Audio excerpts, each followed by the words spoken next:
دلیپ کمار صاحب، آپ کے بارے میں یہ کہا جاتا ہے کہ جذباتی اداکاری یعنی چہرے اور چہرے کے تاثرات سے جہاں لفظ ساتھ چھوڑ دیتا ہے وہاں آپ اپنے چہرے کے تاثرات سے کہانی میں جان ڈالتے ہیں. یہاں اگر ایکٹر اور اداکار اور آرٹسٹ، آپ کا کیا خیال ہے کہ اگر پاورفل ہے اپنے ایکسپریشن میں تو بڑی حد تک کہانی کی خامی کو یہ لفظ کی خامی کو دور کر سکتا ہے؟ نہیں، کسی حد تک ممکن ہے. کسی کوئی غیر معقول قسم کا یا جامع نہ ہو ایسا کوئی مکالمہ جو اس کی جو دقت یا دشواری ہے ادائیگی میں، وہ ہم مکالمہ بالکل سرے سے کاٹ دیں. یہ بہت سی باتیں ایسی ہیں جو انکہی رہ جاتی ہیں اور ان کا اظہار صرف چہرے کے تاثرات سے ہو سکتا ہے. بعض دفعہ کہتے ہیں کہ خاموشی زیادہ ایلوکوینٹ ہوتی ہے. وہ زیادہ ڈسکرائب کرتی ہے کہ انسان کی اندرونی احساس کو یا اس کی احساس کی شدت کو. لیکن ڈائلاگ کی تبدیلی یا کسی خاموشی سے اور کسی سین کا جو سائلنٹ ٹریٹمنٹ جسے کہتے ہیں، وہ اسی ٹریٹمنٹ سے کہانی کی بنیادی خامیاں جو ہے وہ نہیں بھری جا سکتی. یعنی برج کیا جا سکتا ہے جو چھوٹی چھوٹی دشواریاں یا دقتیں آتی ہیں ادائیگی میں، اس کو بعض دفعہ ایک جملے کی بیٹھک ہے کہ نہیں میں نہیں جاؤں گا، انہوں نے کہا کہ نہیں میں نہیں جاؤں گا 2-3 دفعہ دوہرا دیا. تو اس طرح یہ یعنی جو ادائیگی ہے اس سے کچھ چیزیں کچھ جو خامیاں ہیں وہ پر ہو جاتی ہیں، لیکن بیسک ڈیفیکٹ جو ہے اسٹرکچر کا وہ کسی طرح سے، چاہے آپ سائلنس استعمال کریں، جتنا بھی ایکسپریشن آپ استعمال کریں اس میں، وہ اس کی خامی کو کمی کو پورا نہیں کر سکے گا. جو بیسک اسٹرکچرل کمزوری ہو کسی سین کی. اور سائلنس میں ہاں البتہ یہ رہا ہے کہ میں نے کوشش یہ کی کہ اس خاموشی سے یعنی ایک جذبات جب اندر کی انسانی اندرونی سفرنگ ہے یا اس کی اندرونی ایک سکون ہے، تسکین ہے، اس کا اظہار کیا جائے. کیونکہ ایڈیکویٹ مکالمہ، بعض دفعہ مکالمے ایسے لکھے جاتے ہیں کہ جو پڑھنے والے ہوں، بولنے والی زبان جو ہے وہ کم لکھی جاتی ہے، تو اس کو ادا کرنے میں دقت ضرور ہوتی ہے. اس لیے مکالمے سے کئی دفعہ ایسے میں نے خاموشی کو زیادہ ترجیح دی کہ یہاں مکالمہ نہ ہی ہو تو اچھا. دلیپ صاحب، بیرونی فلموں میں آپ کو یقیناً پیشکش ہوئی ہوگی کام کرنے کی. ایسے مرحلے آپ کے ہاں آئے ہیں؟ چونکہ اردو اور بنگالی اور ہندی کے علاوہ بھی بہت سی زبانیں آپ ایسی ہیں کہ انگریزی تو خاص طور پر بہت خوبصورت آپ بولتے ہیں. تو باہر کی فلموں میں آپ نے خود کام کرنا پسند نہیں کیا یا کچھ مراحل ایسے رہے کہ جو آفرز کا کچھ کردار آئے تھے جن کی جو بذات خود کو معقول نہیں تھے، میں نے سوچا کہ یہاں ہندوستان میں کام کر رہے ہیں، باہر کی فلم میں کام کریں گے، لوگوں کو اور تجسس ہوگا کہ دیکھیں بھائی اب یہ باہر جا کے کیا کریں گے. تو اور اگر وہ کردار ایسا ہوا کہ محض ایک مہاراجا کی ٹوپی پہن کے ہم دم بناتے پھریں ادھر سے ادھر، تو وہ ایک توقع یعنی ہماری مارکیٹ تو آخر ہوم مارکیٹ ہے نا. یہ تو اس میں اگر اپنی وقار کو ٹھیس پہنچے ویسا کام نہیں کرنا چاہیے. اس لحاظ سے جو آفرز آئے میں نے دیکھا، سوائے 1-2 آفرز تھی جو جب ڈیوڈ لین تاج محل بنا رہے تھے اس زمانے میں، خیال سے رچرڈ برٹن اور ینگ مارلن برینڈو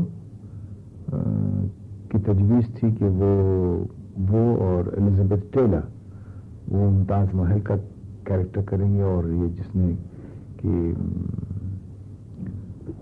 جو بنایا ہے نقشہ اس کا شیرازی، کہ وہ شیرازی کا جو کیریکٹر تھا وہ تھا بڑا خوبصورت. اب وہ فلم تھا لیکن وہ فلم کسی طرح سے بن نہیں پایا، کچھ کو پروڈکشن میں دقتیں تھیں اور کچھ منسٹریز کی وہ جو قوانین ہیں اس میں سے وہ نکل نہیں پائی بات. تو اس طرح کے چند کیریکٹرز تھے جو اچھے تھے. ایک گوتم بدھ پر، مہاتما بدھ پر ایک فلم بن رہا تھا، اس میں ایک کردار تھا جو بہت عمدہ تھا. تو اس طرح کا کوئی معیاری کام ہو تو آدمی کرے بھی، ورنہ باہر کی جو ویسے آفرز آتے ہیں وہ میں نے مناسب نہیں سمجھا ان میں کام کرنا. سمجھا کہ اپنی جو ایک امیج ہے اس کو تھوڑا بہت جیسا بھی ہو وہ اس کو ٹھیس پہنچتی ہے. دلیپ کمار صاحب، آج کل ہمارے ہاں نئی فلم اور نئی راؤ، فلم کی نئی راؤ کی باتیں بہت ہو رہی ہیں. آپ نے انڈسٹری کا ایک بہت بڑا زمانہ دیکھا ہے، ان گنت کامیاب فلمیں آپ نے ہندوستان کے فلمی طبقے کو دی ہیں. کیا یہ صحیح ہے کہ ہم اور ہماری فلم سازی جو ہے وہ نئے رجحان کے دور میں داخل ہو چکی ہے، جو ایسی تمام فلموں سے مختلف ہے جس میں آپ کی کامیاب فلمیں بھی شامل ہیں؟ نیو ویو یہ ایک ٹرم ہے جی، جو کہ میرے خیال سے کانٹیننٹ سے، یورپ سے یہ ٹرم اس کے نکلا ہے، جہاں کی فلمیں بنی. فرانس میں بنی، اٹلی میں بنی اس سے پہلے، فرانس میں، سویڈن میں. اور یہ کنٹمپریری ورک بہت دلچسپ اور بڑا معیاری ہے. ہندوستان میں بھی چند فلمیں بنی ہیں، بہت سی بنی ہیں لیکن ان میں سے چند اچھی ہیں.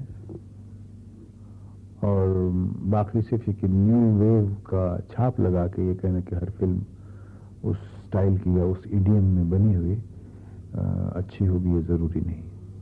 فلم ایک بہت ہی ینگ میڈیا ہے اور نوعمر، تو اس میں ہر طرح سے کنٹینٹ، اس کے فارم اور کنٹینٹ، اس کی سٹائل، اس کی رینڈرنگ میں، اس کی ٹیکنیک میں وقتاً فوقتاً تبدیلیاں آتی رہیں گی.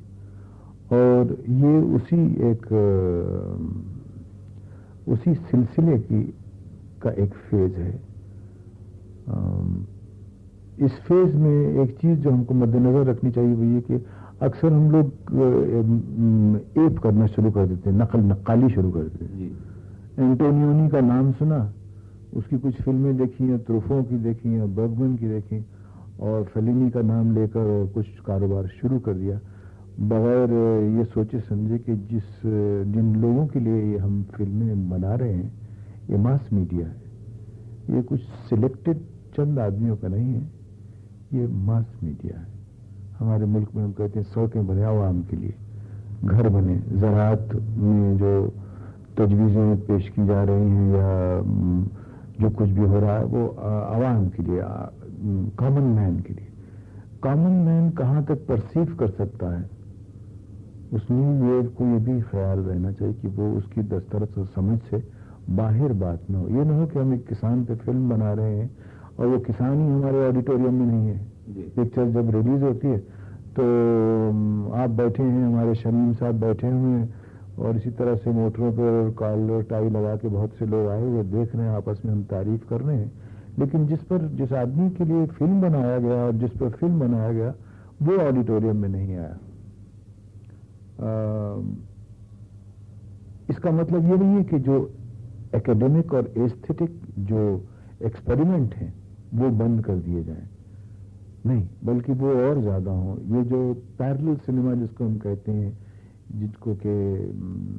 جس میں کہ ایک الگ سٹائل سے فلم بنتا ہے، الگ رینڈرنگ ہے، کردار نگاری کے خوبصورت اور نفیس قسم کے یعنی زاویے ہیں، تو وہ فلمیں ضرور بنیں، لیکن ان فلموں کو ایک ویسٹ کی نقالی نہیں کریں ہم لوگ کہ وہ وہاں پہ اس طرح کی فلم بنی ہے. تو اب کیا ہے کہ یہ جسے کہتے ہیں تکیہ کلام ہے، ٹروفو، فیلینی، روزولینی، برگمن، ڈسیکا، یہ گریٹ پکچر میکرز اپنی ملک میں، اپنے معاشرے میں رہ کر جو جس قسم کی انہوں نے فلمیں بنائی ہیں، وہ بڑے کنٹمپریری ایفرٹس ان کے بہت ہیں. ہم بھی اپنی فلم کو اور اپنے معاشرے کو دیکھ کر، اپنے لوگوں کی سوجھ بوجھ کو دیکھ کر اس حساب سے ایک نیو ویو جو ہے وہ ہر وقت ہی جو نیا فلم بنا اس کو نیو ویو بھی کہتے رہے. ایک زمانے میں شہید بنا تو کہنے کے صاحب یہ ایک نیو ویو ہے. نیا دور بھی ایک زمانے میں نیو ویو کی فلم تصور کی گئی تھی. مجھے اکثر یاد ہے کہ پریس والے مجھے ملتے تھے بعض وہ کہتے تھے کہ یہ جو نیا ٹرینڈ آپ نے سیٹ کیا, مجھے سمجھ میں نہیں آتا تھا کہ نیا ٹرینڈ میں کیا سیٹ کر رہا ہوں. میں تو جو کریکٹر مجھے دیا گیا میں اس کو اپنے خلوص سے کرنے کی کوشش کر رہا ہوں, اس میں خامیاں بھی ہیں. تو اسی طرح سے یہ نئے ٹرینڈز اور ایک نئی قدریں جو ہیں وہ آتی جائیں گی, اس میں سے کچھ فلٹر ہو کے نکل جائیں گی, کچھ قدریں ایسی ہیں جو کہ قائم رہ جائیں گی, اور یہ اچھا ہے. دلیل صاحب, آپ بہت کچھ ہماری فلم انڈسٹری کے بارے میں لکھ سکتے ہیں, کہہ سکتے ہیں, اور اپنی انگنت یادوں کو جو یقیناً خوشگوار ہوں گی محفوظ کر سکتے ہیں. کیا آپ کے ذہن میں کوئی ایسا خیال ہے کہ آپ اپنی بایوگرافی لکھیں جس میں ہم فلمی صنعت اور فلمی دنیا کے ماضی, حال اور مستقبل کی جھلکیاں دیکھ سکیں, پڑھ سکیں؟ جو مضمون بذات خود اتنا کھلا ہوا ہے, اب اس پہ مزید حاشیہ لگا کے کیا فائدہ ہے. بایوگرافی, میری بایوگرافی میرے خیال سے آپ کو بھی معلوم, سبھی کو معلوم ہے, اور وہ رودات پھر سے دہرانے میں, لیکن خود چونکہ آپ خود تحریر آپ کی بہت اچھی اور جاندار ہوتی ہے, جس طرح آپ بولتے ہیں, تو میں نے جیسے عرض کیا کہ یہ ایک وقت کا ایک اہم تقاضا بھی ہے, چونکہ فلمی صنعت پر مستند بایوگرافیز ایسی جن سے کچھ پا سکیں وہ نہیں ہے. کوئی چیز میں لکھوں اور وہ مستند ہو, میں تو ایسا نہیں سمجھتا. ہاں, ایک اب اپنی ہی رودات پھر سے دہرانے میں بہت سی باتیں ایسی ہیں بھائی انسان کی زندگی میں آتی ہیں جو کہ کہی جاتی ہیں جو لوگوں کو معلوم ہے. بہت سی باتیں ایسی ہوتی ہیں جو کہ جن کا نہ کہنا زیادہ مناسب ہے, اور ہر انسان کی زندگی میں, اس کی ذاتی نجی زندگی میں بہت سے ایسے حادثات اور ایسے پہلو ہوتے ہیں کہ جو کسی کتاب میں یا کسی طرح سے لکھ کے ان کو مشتہر کیا جائے وہ میرے خیال سے بڑا گریسفل بات نہیں ہے. تو میں سمجھتا ہوں جتنا لوگوں کو معلوم ہے وہ اچھا ہے, اور جتنا نہیں معلوم ہے وہ بھی اچھا ہے. اسی میں ہے کہ بات یہی ہے. لیکن اگر یہ خیال آپ کے ذہن میں کبھی آئے تو وہ کون سی شخصیتیں ہوں گی جن کو آپ کتاب کے ابتدائی صفحات میں جگہ دیں گے؟ آپ باتیں کرید رہے ہیں اور میں آپ کو ایسا نہیں کرنے دوں گا. اب دلیل صاحب, آپ کے مشاغل کے بارے میں, یعنی آپ کو اسکرین پر مختلف مصروفیات میں دیکھا ہے لوگوں نے, لیکن ذاتی زندگی میں جو چیزیں آپ کو پسند ہیں, مطالعہ, کھیل اور دوسری چیزیں, ان کے بارے میں کچھ سننے والوں کو بتائیے, چونکہ ابھی بہت سی ذاتی بات تو آپ سے میں نے کی ہی نہیں ہے ابھی تک. ذاتی بات کرنے کی ایسی کوئی خاص میرے خیال سے ضرورت نہیں ہے. باقی رہا آپ میرے خیال سے ہابیز کے متعلق پوچھنے کے, تھوڑا بہت پڑھ لکھ لیتا ہوں, کھیل لیتا ہوں, بیڈمنٹن, ہاکی, کرکٹ, فٹ بال, گولف اور اس قسم کے جہاں جو موقع مل جائے. ابھی ہم یہ تھوڑا سا جو آپ دیکھ رہے ہیں باہر برآمدہ ہے, اس میں فٹ بال کھیل رہے تھے کل, پیر میں چوٹ بھی آ گئی. تو اسپورٹس سے ہاں مجھے دلچسپی بہت ہے. بیچ میں میں دلی آیا تھا 3-4 دن کشتیاں دیکھنے کے لیے. ہمارے کشتیوں کا اسٹینڈرڈ, ویسے بھی ہمارے اسپورٹس کا آل راؤنڈ اسٹینڈرڈ بہت ایک نیچے چلا گیا ہے. ہاکی کے جو گولڈ میڈل تھے وہ ہم ہار گئے, کرکٹ میں کچھ ہم ٹھیک سے کر نہیں پائے, اور فٹ بال میں اب ہمارا ذکر ہی نہیں ہے کہیں. تو کشتی میں ہم سمجھتے تھے کہ گاما پہلوان اور غلام پہلوان, امام بخش اور گونگا, ان کے سب کے نام سن رکھے تھے. کشتیوں میں بھی ہم نے دیکھا کہ بین الاقوامی کشتیوں میں ہم ایران سے بھی ہار گئے, اور یورپ کے کانٹیسٹنٹس میں تو ہمارا کہیں ذکر ہی نہیں ہوتا. اسپورٹس سے دلچسپی بہت ہے, لیکن اس بات کا بڑا مجھے صدمہ ہے کہ ہم کہیں خاص کسی مقام پہ ہیں نہیں اسپورٹس میں. میرے خیال سے کوششیں جاری ہیں, جدوجہد کا سلسلہ اسی طرح برقرار رہا تو کچھ نہ کچھ کر ہی لیں گے.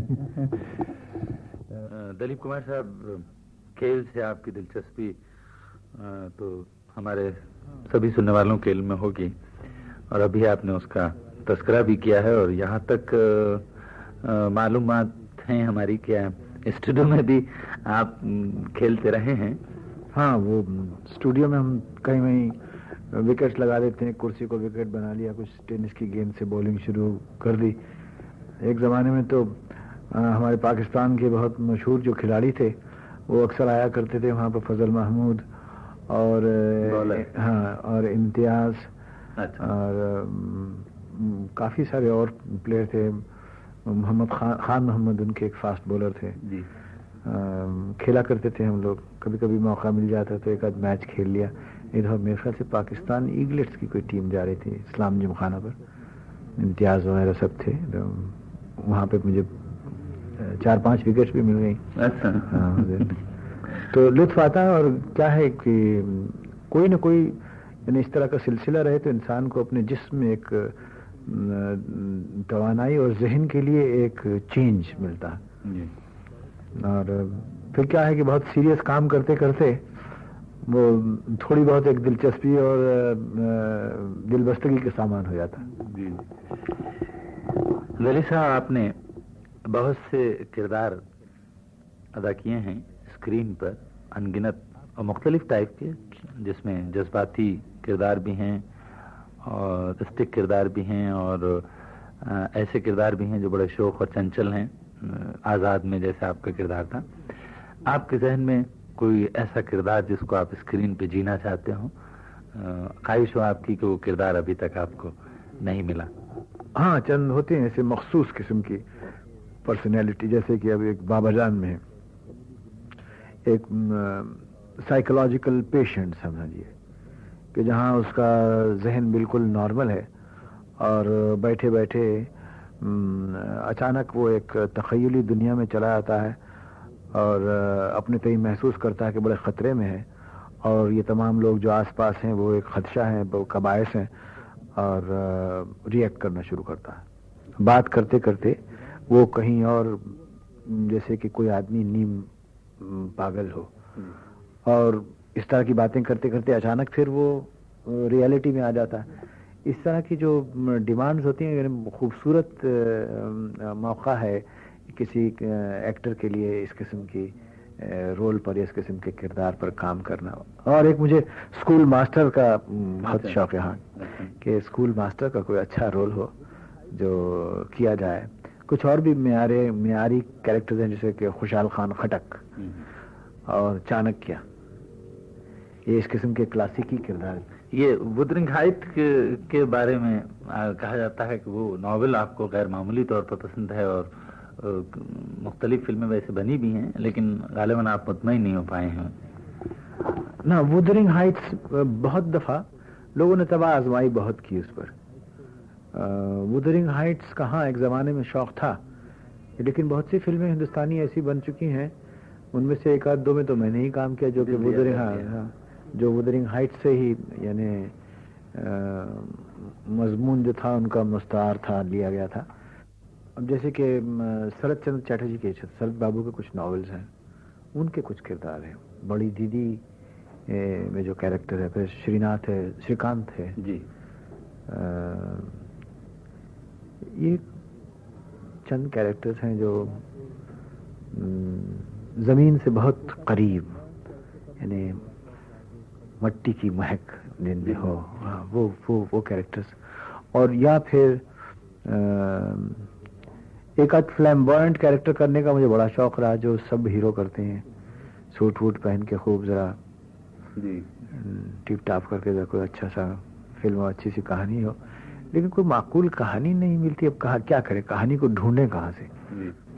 اب یہ سلیم کا کیریکٹر تھا جو میں کرنا نہیں چاہتا تھا. دراصل میں سمجھتا تھا کہ یہ میری پہنچ سے بالکل باہر ہے، لیکن آصف مرحوم میرے دوست تھے، وہ کہتے تھے کہ نہیں، آپ ضرور اس کو کیجئے. تو اس کو کرنے کے لیے میں نے سب سے پہلے ایک سین لیا جہاں کہ وہ میدان جنگ میں اکبر اعظم اپنے بیٹے کے پاس آتا ہے کہ اب بھی مان جائے وہ، لیکن وہ سلیم انکار کر دیتا ہے. تو اس کا خیمہ لگوایا، اور خیمہ لگا کے وہ 2-3 دن تک میں روز وہ کپڑے پہن کے اور اس خیمے میں ٹہلتا تھا ادھر ادھر. اور یہ سوچتا تھا نفسیاتی طور سے اپنے آپ کو تیار کرنے کے لیے کہ بھائی اس قسم کی ایک کیفیت سی پیدا کی جائے اس کردار کو اپنانے کے لیے. ورنہ کیا ہوتا ہے کہ آپ لوگ جو ہیں وہ نظر شناس لوگ ہیں, وہ کھوکھلا کام پکڑا جاتا ہے. جی صحیح کہا. لوگ پہچان لیتے ہیں کہ نہیں بھائی اس میں تو ملاوٹ ہے.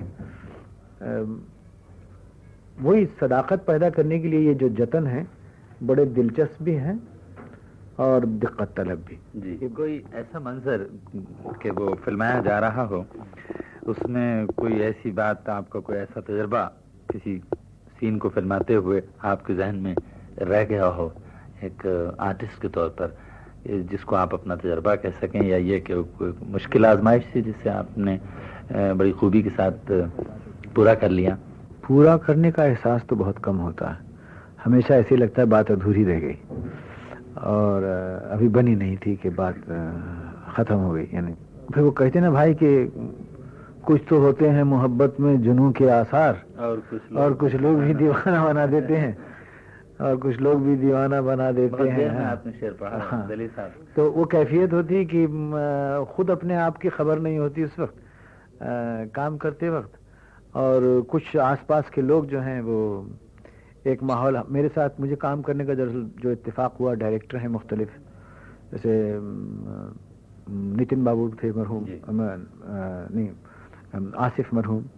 نتن بابو بھی بہت ہی عمدہ اور معیاری ڈائریکٹر ہیں, بڑے ایکیڈمک قسم کے مائنڈ ہے ان کا. بیمل رائے, محبوب صاحب, ان سب لوگوں کے ساتھ کام کرنے میں کیا ہوتا تھا کہ یہ لوگ بہت ہی ڈیڈیکیٹڈ اور اپنے کام کے معاملے میں بڑے جفاکش اور شفاق, ان کمپرومائزنگ قسم کے لوگ. ان کے ساتھ یعنی وہ کہتے ہیں نا کہ وہ اس جنگ میں کوئی کسی کو کوئی کوارٹرز نہیں دیا جاتا, کسی کے ساتھ کوئی کنسیشن نہیں ہے, ہاں رعایت نہیں ہے. کام ٹھیک نہیں ہے تو نہیں ہے, اور بہتر یہ ہوتا ہے کہ جتنا دوسرا انسان کام میں سخت ہو اس سے کچھ آپ اور بھی زیادہ سخت ہو جائیے, تو بات پنپ جاتی ہے. کیونکہ جو تیاری ہوتی ہے کام کی وہ بہت سی تیاری دکھائی نہیں دیتی. دلیپ کمار صاحب, ہمارے فلمی دنیا کے جو آرٹسٹ ہیں انہیں سب سے زیادہ مقبولیت حاصل ہوتی ہے. آپ کی ذات کا جہاں تک تعلق ہے, آپ کی مقبولیت کو تو ایک لیجنڈ کے طور پر ہم پیش کر سکتے ہیں. آپ کی مقبولیت میں کبھی کسی لمحے کمی نہیں آئی. یہ جو آرٹسٹ کی مقبولیت ہے, جو ظاہر ہے کہ زندگی کے تمام شعبوں میں کام کرنے والوں کے مقابلے میں سب سے زیادہ ہے, اس کو ایک آرٹسٹ کس طرح محفوظ رکھ سکتا ہے, برقرار رکھ سکتا ہے اپنے اس ساکھ کو؟ مقبولیت دراصل کام سے انسان کو حاصل ہوتی ہے. کام جتنا اچھا ہوگا اتنی ہی زیادہ مقبولیت ہوگی. بعض دفعہ ایسا بھی ہوتا ہے کہ کام اچھا نہ بھی ہو تو مقبولیت ہو جاتی ہے, لیکن وہ دیر پا نہیں ہوتی. اور یعنی لوگوں کی محبت اور شفقت جو ہے وہ سمجھیے کہ ایک براہ راست انعام ہے آپ کا, اور اس خلوص کو دیکھ کر میں اکثر سہم جاتا ہوں. بے پناہ اس کا اثر ہے اسے, کیونکہ کام کے جو لمحے ہیں بڑے پروفاؤنڈ قسم کے قیمتی لمحے, یا جو ایسا کوئی ایک سر کسی کے دل میں چھڑا ہوا ہو, کچھ تار ایسے تھراتی, کوئی کارڈ ہوتا ہے, جیسے معلوم ہوتا ہے کہ آپ کا آپ کے سامعین سے ایک براہ راست انڈیویجول ذاتی تعلق ہے, پرسن ٹو پرسن. اگر 1000 آدمی ہیں آڈیٹوریم میں تو وہ 1000 تار سمجھے بندھے ہوئے ہیں آپ کے ساتھ, اور اگر وہ لمحہ اس میں خلوص ہے اور خلوص کے ساتھ ایک تندی اور ایک ریئر قسم کا ایکسپیرینس جو ہوتا ہے, تو وہ اتنے ہی خلوص اور اتنی ہی ریئر جگہ قائم کر لیتا ہے دیکھنے والے کے دل میں. جی. اور وہ یہی ہوتا ہے کہ اپنی کامیابی جو ہے, میرے دوست ابھی جو انٹرویو ایک لے رہے تھے, مجھ سے انہوں نے کہا کہ یہ قرضہ ہے آپ پر, تو میں کچھ ہچکچایا اور بعد میں نے اعتراف کیا کہ ہاں واقعی یہ صحیح بات ہے. کامیابی اور ہر دل عزیزی جو ہے وہ لوگوں کی محبت اور شفقت کا ایک قرضہ ہے, ایک خوبصورت قرضہ ہے جس کو اتنے ہی حسن کے ساتھ لوٹانا ہے. تو اس میں اس کامیابی اور اس کی چمک دھمک سے اگر انسان اتنا متاثر نہ ہو اور زیادہ توجہ اپنے کام کی طرف رکھے, کیونکہ کامیابی کا موجب وہی کام ہوا, تو ایک صحت مندی کی سی کیفیت رہتی ہے. آج کل حالانکہ کامیابی کے لیے بڑے اوورٹ قسم کے لوگ ہتھ کنڈے اور اس طرح کرنے لگے ہیں, اخباروں میں اپنے آپ کو خود مشتہر کرنا, خود ہی اپنے متعلق لکھوانا, کیمرے میں گھر میں یہ انڈا بنا رہے ہیں یا وہاں پہ بچے کا برتھ ڈے ہو رہا ہے اور یہاں گئے وہاں گئے. اور ایوارڈز میں بھی عام طور سے دیکھا گیا ہے, اور بات ہے کہ لوگ اپنے آپ کو خود ہی ووٹ دے لینا جی, اور اس طرح کی جو ترکیبیں ہیں وہ کیا ہے کہ وہ غیر صحت مندی کی دلیل ہے. دلیل صاحب, آپ کا تعلق پشاور سے رہا ہے اور پشتو بھی آپ بہت اچھی بولتے ہیں. وہاں جو ابتدائی زندگی آپ کی گزری ہے اس کی کچھ یاد تو ہوگی آپ کو؟ انگور کی بیلیں یاد ہیں, وہ پورے گھر پر, در و دیوار, مکان کی چھت سب پر, اور اس میں لمبے لمبے خوشے لٹکتے تھے, اور اکثر کرتے سے پکڑ کے پیچھے قمیص کے جو پیچھے سے پکڑ کے ہماری پھوپھی یا چچی یا ماں کھینچ لیا کرتی تھی, کیونکہ ہم وہ کھڑکی کے سامنے لٹکے ہوتے تھے, وہ خوشے کو توڑنے کی کوشش کرتے تھے. پشاور کی جو یاد ہے وہ میرے خیال سے بہت ہی لطیف ایک قسم کا رومانٹسزم بھی ہے اس میں, اور اس میں بہت ایک وائلنس بھی بڑا یعنی ایکسٹریم قسم کا.